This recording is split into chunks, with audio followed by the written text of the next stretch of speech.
want to see what it looks like when you buy a car that has been totaled and repaired with major frame damage? Look at that thing walking. You can see the front of the truck is to the left. Both front wheels completely to the left of the rear wheels. You see that sticking out? That is really, really bad.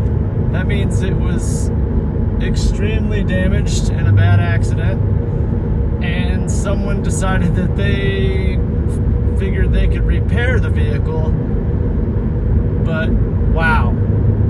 Most likely it was a rear end accident, because that's what typically happens when you get rear-ended. I worked at a body shop for years, but look at that walking. That is, poor guy. I bet he doesn't even know it.